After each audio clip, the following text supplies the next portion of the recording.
to speak about a few things, especially going back to the eye, of course.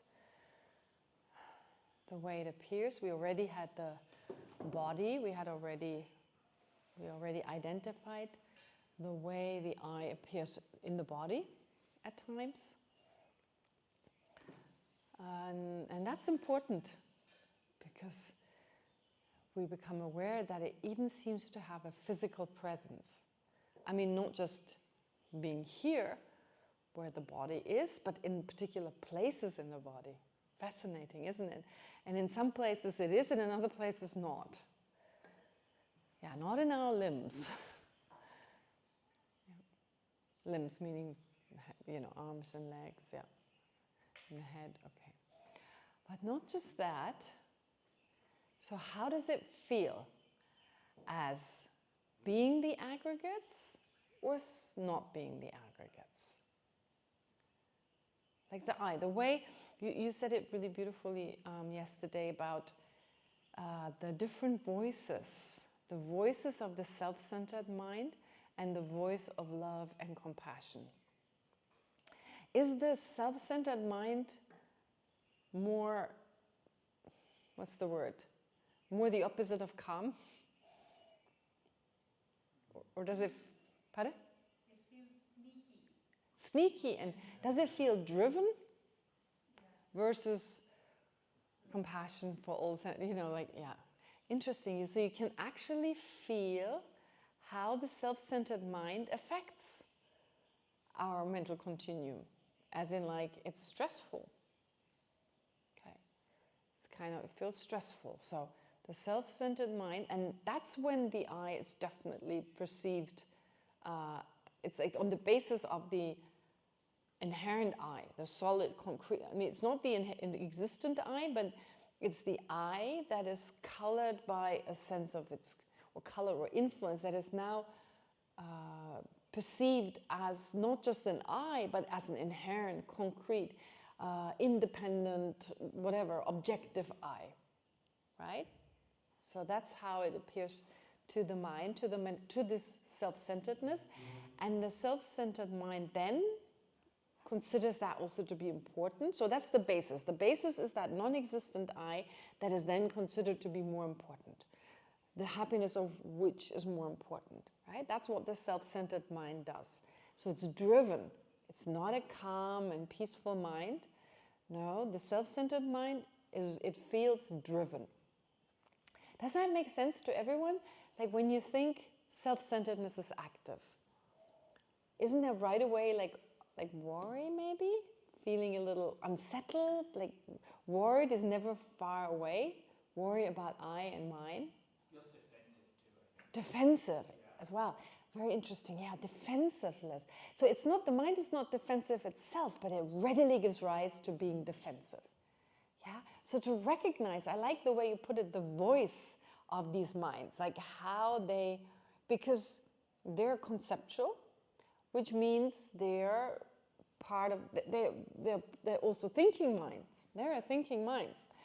Therefore, they are like narrators. They have a voice, basically. But the voice is different from the thinking mind, the conceptual mind or the thinking mind, that is love and compassion. So it's driven, it's not peaceful, and it gives rise to defensiveness right away. It's sneaky. It's sneaky because it can be preceded by Dharma practice, like you're really reflecting on something, like I really want to give to others, and then it comes in and makes me feel, I hope everyone knows how generous I am, right? Self-centeredness comes in, and then I hope everyone knows what a good Dharma practitioner I am. So a moment earlier, it was pure, but you can't, we're so used to having it pop up all the time, we feed into it all the time, therefore it does regularly pop up. If it hasn't popped up for some time, it's like, I'm here, don't forget, it's like, because we're so, these tendencies are such that they pop up more often. We're familiar with it. Familiarity just means they become active more often. If we become less familiar with them, if that familiarity weakens, they don't pop up that often. Yeah? If our mindfulness strengthens, our introspection, we're at the lookout. We know it's going to arise, and right away we apply the antidotes, right? Or we're so attentive, we say, no, no, let it go. Or when it's there, let it go, right? Let it go is just, okay, let go of the mind. Yeah, we don't pay no attention to it. In fact, like usually we don't pay attention, we just let it become part of the story it tells us, yeah, and act accordingly. But here, with a mindfulness, we can either stop it from arising, but that's initially very difficult, or when it's there, we can make sure it disappears again. Okay? All right. So, therefore, did someone just raise their hand? No? No one? Okay, I thought that's what I read. All right. So, therefore, that self-centered mind. The I, what appears to us is that non-existent I, which, as I said, seems to be somewhere in the body. But how does it exist in relation to mind and body? That we need to analyze now. That we need to analyze. Where is that I? Because even though you don't believe it's there, you're not convinced. Even though I'm not saying you do believe, but there's something very interesting about meditation. Very interesting. To give you an example of what I mean, for instance, the Heart Sutra. Are you familiar with the Heart Sutra? It's basically saying phenomena don't exist inherently, they don't exist in that way, the way I described. So they initially talk about inherent existence, and then later on they no longer use the word inherent existence, but that's implied. So they say there's no eye, no ear, no nose, no body, and so forth. No eye, no ear, no nose, no consciousness, and so forth, right? So in that case, no means no inherent. So then there's a joke that his Holiness sometimes tells. He says someone recites the Heart Sutra, and another person listens to them reciting the Heart Sutra and hears them saying there's no eye, no ear, no nose, no. And then the person says, well, why do you make it so complicated? Just say there's no face. Right? You've said it all. There's no face. But the point is, although that is true, it has a very different effect on the mind. If I think the face doesn't exist inherently, then I have this general sense of the whole thing, but I never go into details. Yeah? So it's just how the mind works. Therefore, in meditation, we shouldn't summarize. We shouldn't be going, okay, so what about this self? Is it found somewhere in the body? And we just go, just got to get a moment of self-awareness, not in the body, move on. It's much more effective to go through the brain first. Is the eye somewhere here? Where's the eye? Where's the eye? Is it here? Is it here? Is it here? And come to the conclusion, I can't find it. Is it the eyes? No. Is it behind the eyes? No. Because it feels like it's there. So to be very thorough, to really look closely, although I'm already convinced it's not there, but to convince my mind. I mean, the one part of our mind, in other words, is already convinced, but not to the degree. For instance, if I said, is there a snake in that box? We don't believe there's a snake in there. But to be 100%, like our mind being totally convinced, you look inside it. That's the best way to have a deeper conviction. Similarly here, you go, and we'll do this meditation today, go through the body, especially those places where it feels. Just check where. It feels like in your chest, so check your chest. Could it be there? Because the moment you look, it's no longer appearing that way. It disappears. Or with your eyes, right? Like it seems like it's here where the eyes are, because our eye consciousness is the most dominant. And therefore, we think, okay, that's the I, the self, not the I, the self that looks out into the world, and it's positioned up here, because that's our perspective, up here. That's why sometimes it feels as if the self were here. But then when we look for it again and again, we thoroughly check. We remember later on, it just wasn't there. That's just an illusion. That's just a mistaken appearance that it was located here. So you basically go through the whole body and you don't find it. But again, no shortcuts, no summaries. Oh, okay, if it's not up there, it's probably not in the rest of the body. The conviction, you never as convinced as if you were to really thoroughly go through every aspect. It's fascinating. For instance, I told you about one of my teachers, Geshema Kelsang, and he has also stressed this many times, no shortcuts. And so when you do a meditation on compassion, I mean, you can do just in general, okay, all sentient beings, my food, da, da, da. And then you kind of think, okay, that's enough. But he does it very thoroughly. He says every street we use. He talks about streets, about roads. We take it for granted. But so many people worked so hard. I mean, especially in India with the temperature and then the hot tar, they call it, right? That hot stuff, smelly, disgusting, hot, dirty. I mean, what a terrible job that allow us, these people working so hard. It's dangerous, you know, when these huge machines roll over them to flatten them. If you don't get out of the way, you are flattened, basically. So it's dangerous, bad for your health, uncomfortable, low paid.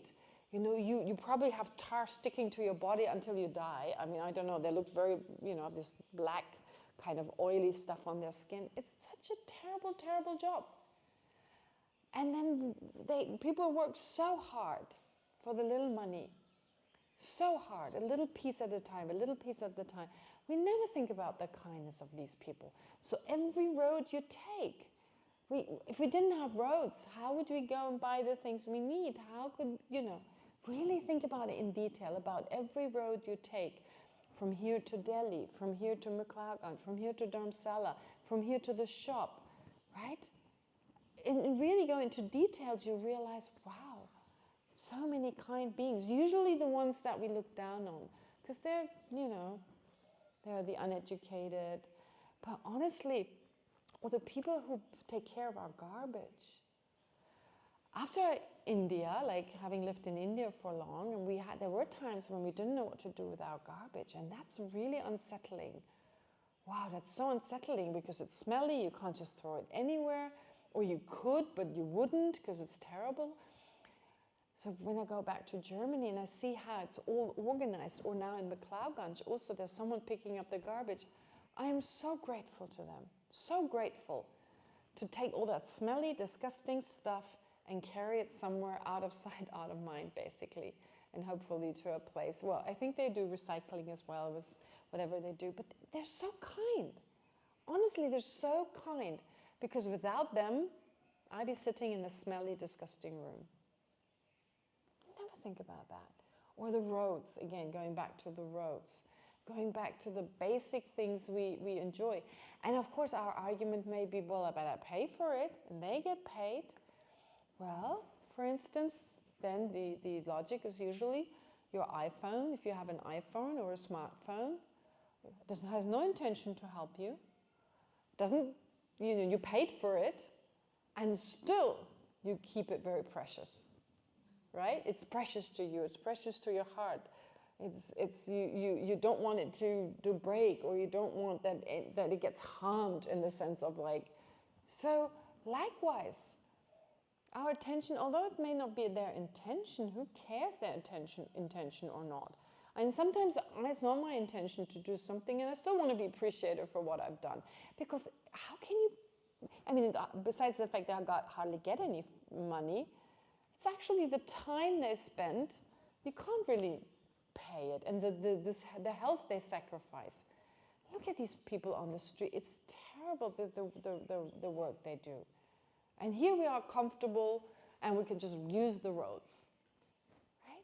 So that sense of gratitude, how kind they are, I hope they're happy, and it's my responsibility also to contribute to their happiness.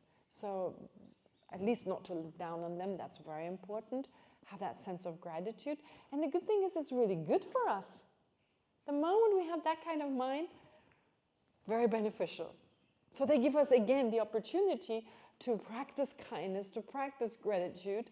And again, they're so kind in not only do they give us the road we need, they also contribute to our happiness.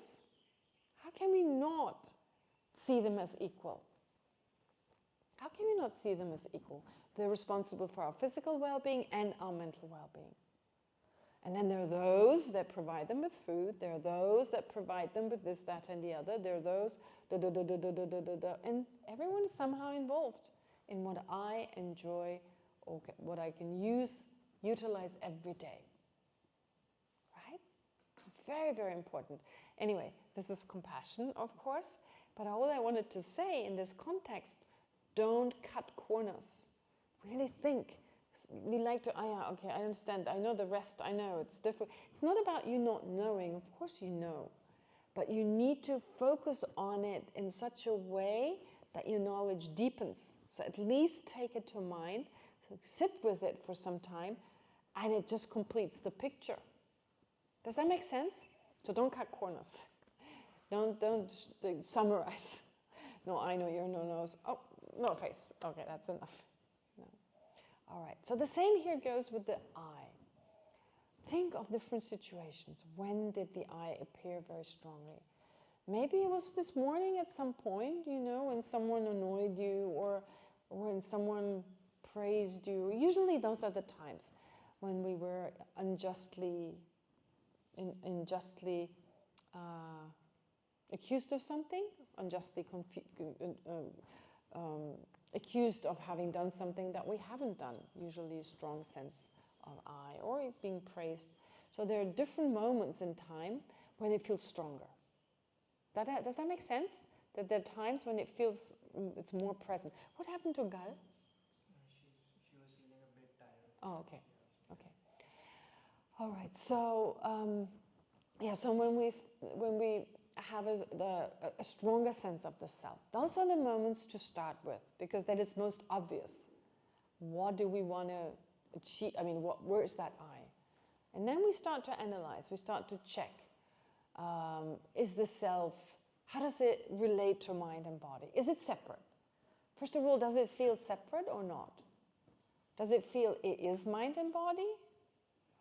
Are there times when it feels that this I is the body? Like when everyone stares at you, doesn't that feel like, oh, the I is the body? Right? It feels very strongly. When everyone is pointing at your face, then it becomes your face. Isn't that interesting? So then, okay, let's check. Is it the face? Is it the body? Right? To doing the body scan again. And other times, does it seem it's the mind?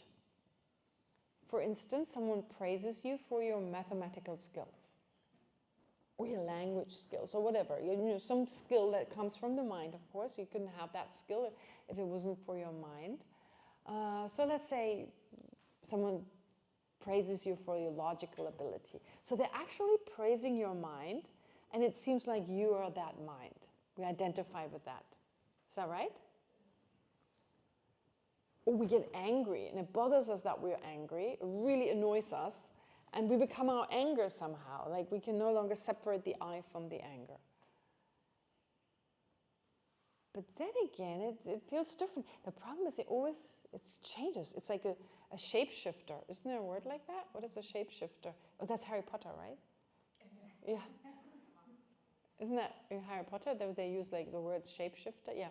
So shapeshifter, it's a bit like a non-existent shapeshifter.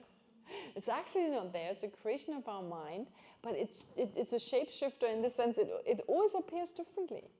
That's why it's so hard to grasp, because one moment it's this, and then another moment it's something else. But again, look at it. In each moment, it seems to be the mind. Okay, let's search for it. We're running after the shapeshifter. You know, is it here? Is it there? Yeah, is it the mind? Which mind is it? But then again, I do say it's my logical mind or my mathematical mind. So it can't be that either.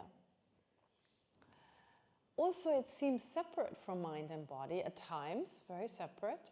So could I actually remove my body and my mind? So remove it. Okay, no more body, no more mind. Is it still there? Can you find it? Right? What's left? What is the I left?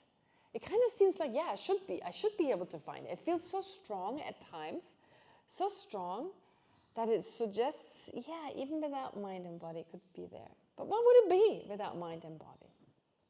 And if it was so separate from mind and body, the way it sometimes appears, why would I say I'm now old, or I'm clever, or I'm young? If my body's young, so what? What makes the I young? So the I wouldn't be young. In fact, our mind is so old. Our mind is so super old. It has been with us since beginningless time, right? Our body is not that old, okay? We only had it in this form, this lifetime. So first of all, are we young or old? All right, we usually associate that with the physical. But if the I is totally separate from the body, what makes the self young or old? If our mind feels miserable, why would the I feel miserable? Why is there the thought, oh, I feel so miserable? If the mind watches another mind with introspection, that's what happens. Why is there such a strong feeling I'm watching my mind? It's got nothing to do with the I does its own thing, kind of like should be doing its own thing because it's separate from mind and body, right? If we think about it. So yesterday I teased you a little bit. I said, what is the existent I? This time I'm not teasing you as much as like we're talking about the way it appears. So no surprise that it's totally illogical. Yesterday the logic drove us mad, but today the lack of logic. The lack of logic was like so logical. But today I'm just focusing on how the self appears to us. And it appears to someone, and it's like, what is it? Just the fact that it always appears different in contradictory ways. How can one single thing exist in both ways? Be the body, not be the body, be the mind, not be the mind, and then be separate. And still determine whether the I is bored or not, whether the I meditates or not, whether the I is young or not. Are we talking about totally different I's, totally different selves? But it doesn't feel like that. It feels like one, single one. And the single one seems to be unchanging. It seems to be the same this morning that I got up. It seems to be the same that's still sitting here. It seems to be the same that identifies with the body, and the same that seems to be separate from it. So just the fact that it seems to be the one, just one entity, exactly the same, but exists in contradictory ways, such as that one thing actually couldn't be all that. Have you ever thought about that? Besides the fact we can't find it. Right? We can't find it. I mean, find it. Go through mind and body. Leave aside mind and body. No, findable. But then, besides that, and that comes more towards the end, but first identifying how it feels. And having the sense it's all the same, but it exists in ways in which it's either it's mind or it's not mind. How can something be both? Either it's identical with the body or the opposite, totally separate. And then there's a sense it exists independently, right? A certain sense it exists in and of itself, nothing to do with my mind, right? Subjectively, no way. Subjectively would mean that my mind is it's dependent on my mind to exist. No, my mind perceives it because it's already there. Isn't that right? Isn't that how it feels? Does it feel like, oh, it's only there because my mind perceives it? If I didn't have a mind, I didn't have an I. That's not what it feels like. Mind there or no mind. In fact, in many cultures, they don't believe there's the existence of mind, but the I, they definitely believe in, right? I mean, there's scientists who say there is no mind. There used to be. I mean, it's slightly changed, but in the past, in particular, there was a sense there's only brain. And sometimes people, when you hear them talk nowadays, oh, my brain was not, they talk about the way we use the word mind, they use the word brain. Oh, my brain perceived this. My brain is just not happy today, or they don't even use the word mind. In fact, the German word mind, it's ghost, actually. It translates to spirit, Geist. Geist kind of means spirit, actually. So it's even weirder. So they use consciousness more. Bewusstsein, the German word is Bewusstsein. So they use the word consciousness actually more. But never mind. But they don't use, my consciousness just perceives such and such. No, my brain. So there's really very little emphasis on consciousness. So how would they perceive their I to be in any way subjective? Right? And definitely that the I is the brain, I don't think it goes as far as that. But of course there are neuroscientists who initially, when neuroscience was still new, they did look for a control center in your brain. One particular, like in a factory where you have like a control center or something, or in any other kind of mechanical device, what is the hardware, or I don't know, software, whatever, what is the most important part of a computer? CPU. The what? Operating system, the Huh? lowest part. The lowest part, the operating system. Oh, okay. I don't know. What's the controller in a computer? Is there like a control center or such? This is the mind of the computer, CPU. Pardon? CPU, like this processor. The processor. That's the controller? Motherboard. The motherboard. The motherboard. What a cute word. That's not the keyboard, right? No. I hear board, I think keyboard. I don't know any other, but okay, so, all right, the motherboard. Yeah, so whatever, I mean, but again, is it really the only, does it feel like, is it really like the I, the way as if it seems to be like a controller? No, right? Okay. One thing is common between computers and us. Yes. As you said, right, we switch between different processing, different minds. Different processing. Okay, so that's similar. Sure, there's definitely similarities between computers and minds. I mean, minds created computers to do similar, so no surprise there. One thing I haven't really gone into, but if I go into this now, we won't be able. No, never mind. We'll do the meditation now. Let's do the meditation. Okay, we only have 20 minutes. Okay, well, okay, let's see.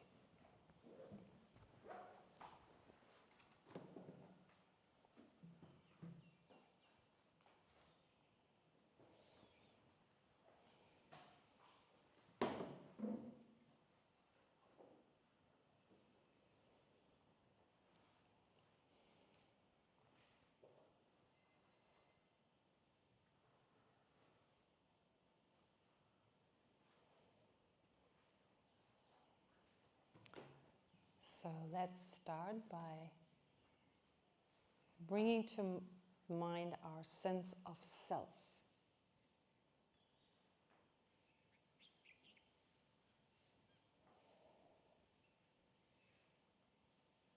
You could either use your present sense of self or apply memory, thinking of times when you were embarrassed, wrongly accused of something you didn't do. And in that way, access this sense of I or self in those moments.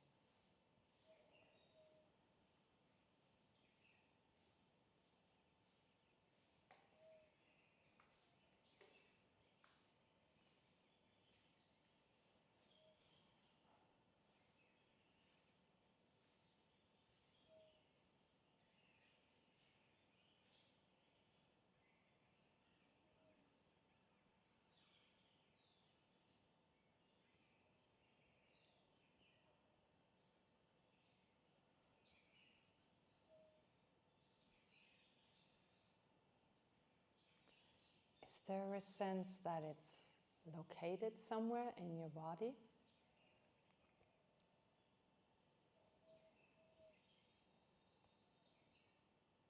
Especially when it appears in a very strong way.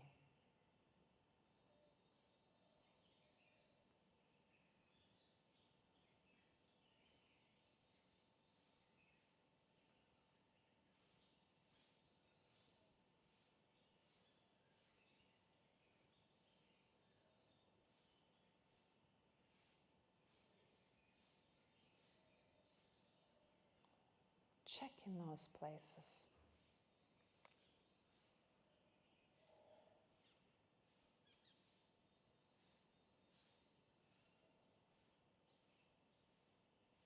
Is it there now?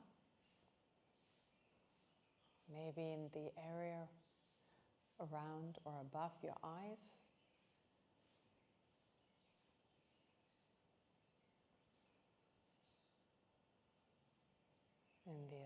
In the center of your chest? Or your belly?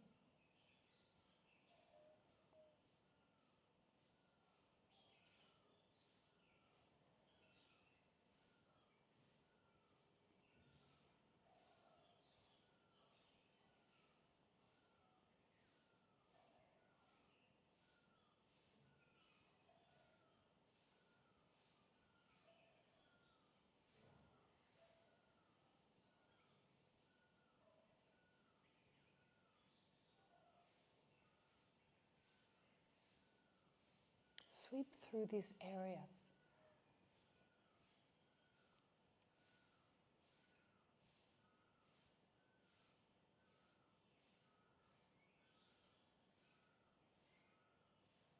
To check where they can be located.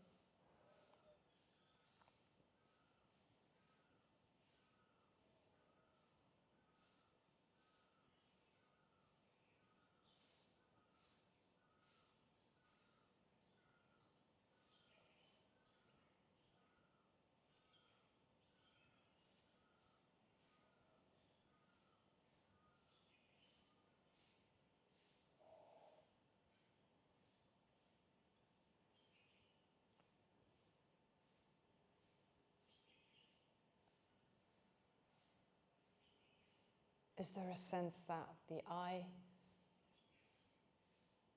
is separate from body and mind?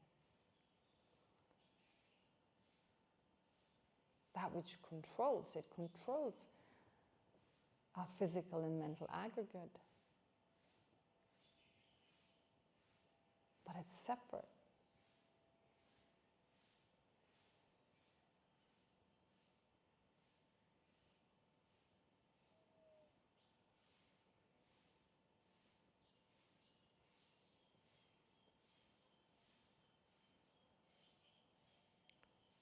But if that were true,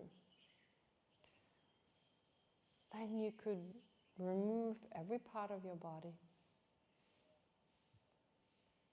and every different mind and still be left with the eye.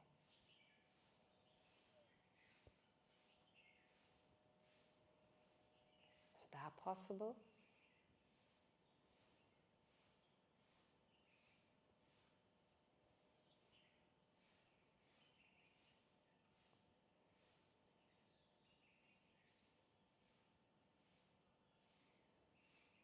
Starting with removing your body mentally.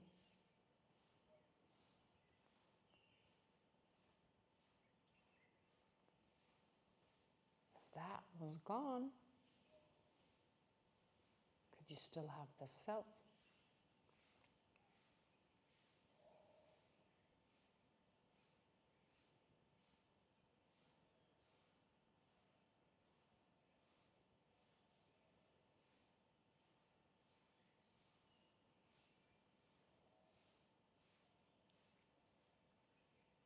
And then removing the mind.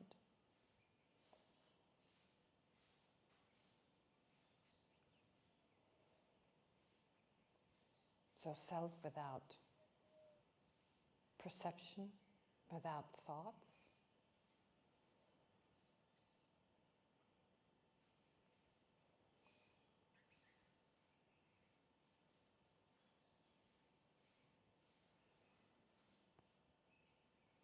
How would that work?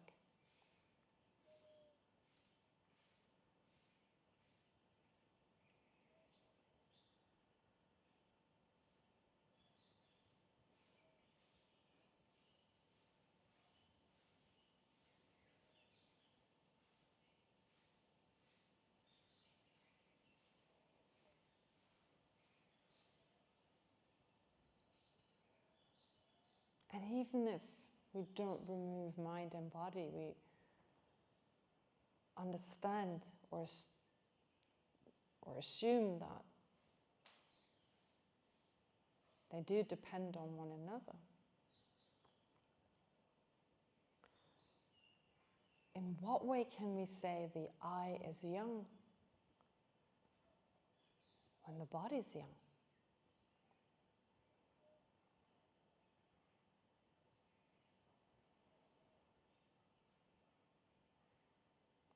In what way does any characteristic of mind and body become a characteristic of the I?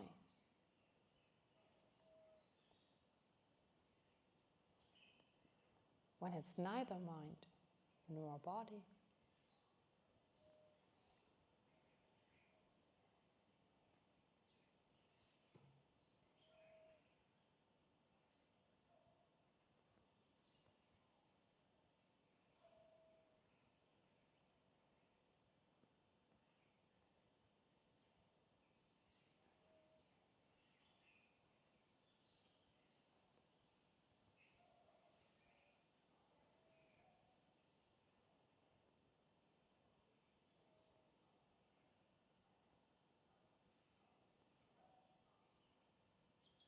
In fact, every time we talk about the I, we try to explain or think about it, we always refer to mind and body.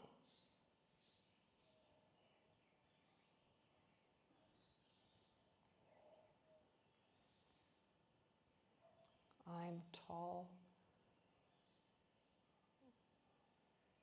I can run very fast.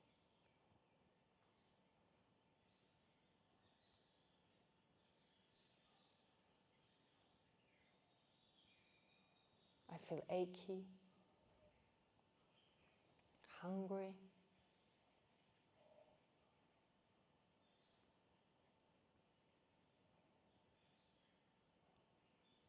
These are all physical descriptions.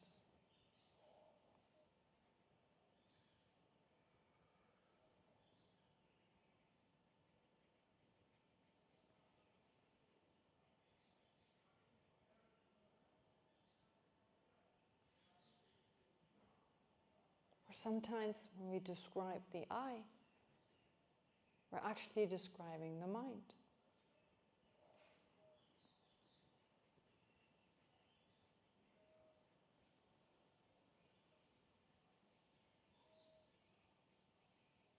I'm listening to music.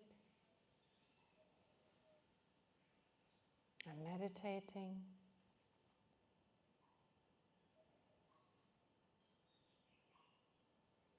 I'm happy.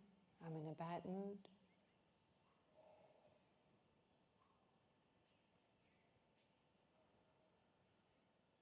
I'm good at math.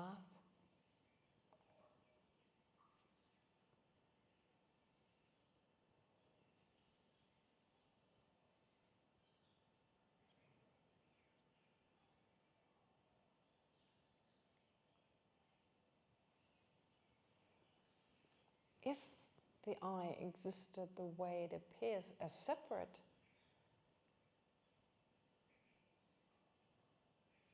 couldn't we describe its characteristics without referring to mind or body?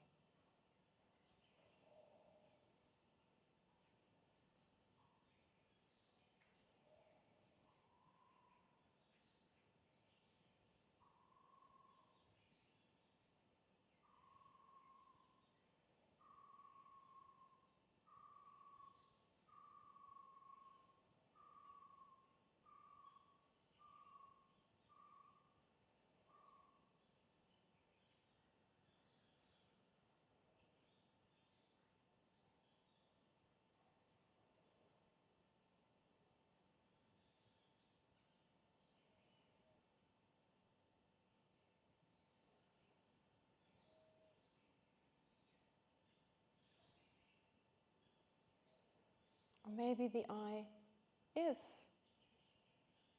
mind and body.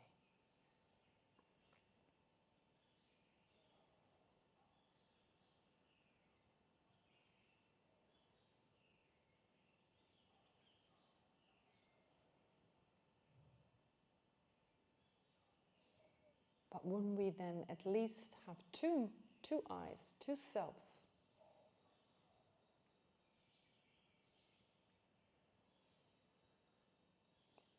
Since mind and body are two.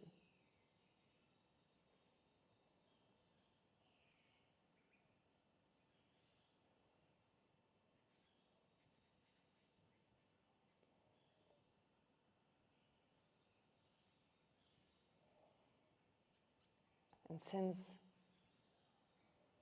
mind can be categorized into the 5 sense consciousnesses and the 1 mental consciousness, we end up with having 6 minds, 6 eyes, or 6 selves.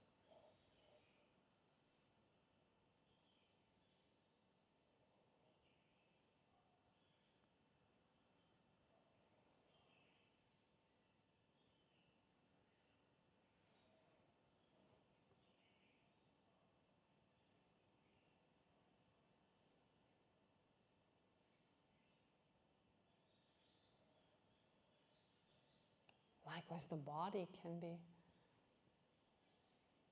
divided into its major limbs, its major parts, like head, legs, arms, and so on.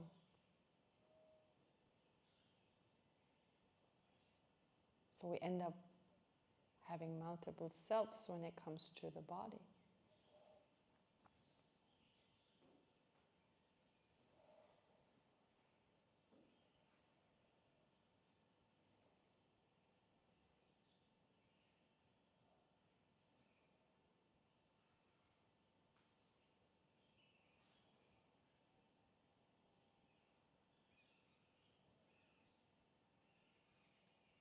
Which contradicts the sense of self, especially of the self-centered mind, that it's a singular entity.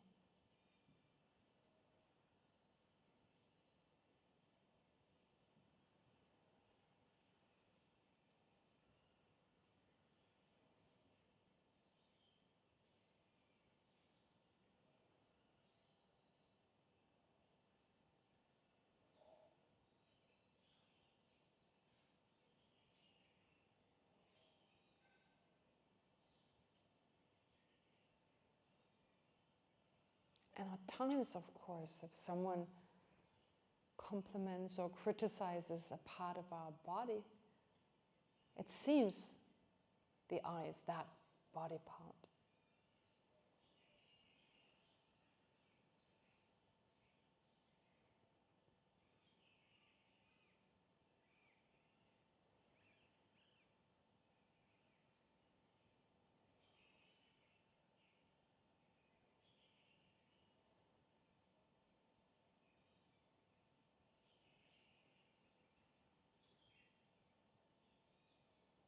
Or at times when someone compliments or criticizes one of our minds, one of our mental abilities, for instance, it seems the I becomes exactly that, or is exactly that.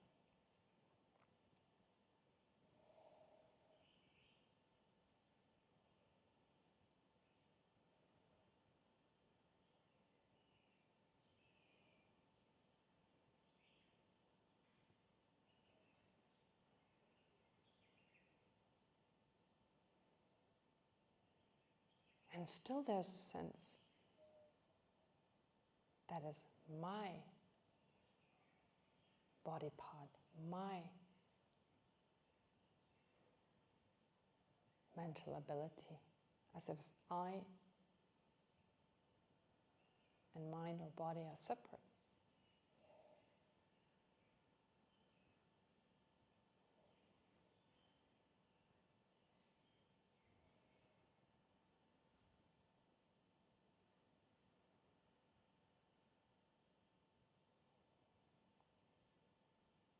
Shows that it appears in contradictory ways that would be impossible for one single entity.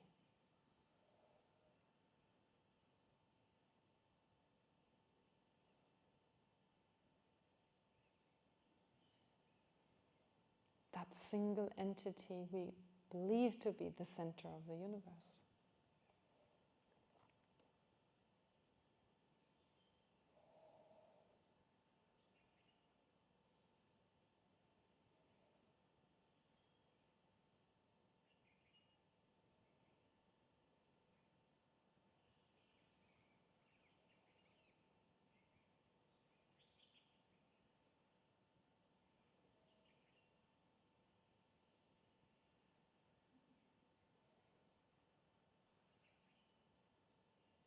So, therefore, doesn't that mean the I, the way it appears to us, the way we perceive it, and most importantly, the way the self-centered mind perceives it, simply cannot exist?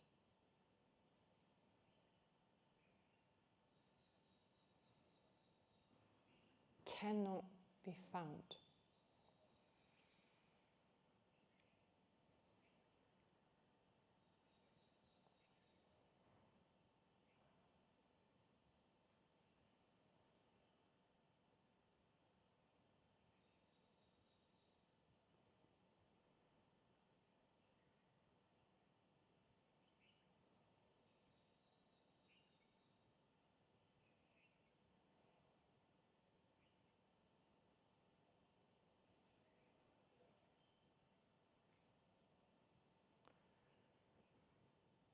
So now to conclude this analysis, focus on whatever feeling arises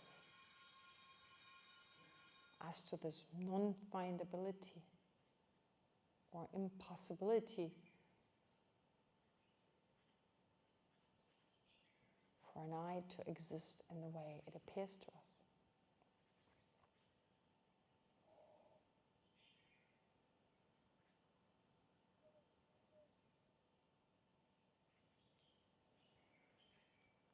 Focus on that without analyzing for a few moments.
Was that difficult? Good. All right, anyway, enjoy your lunch. And watch the eye that's eating, and where is it, what is it? Yeah? Okay. All right, see you soon.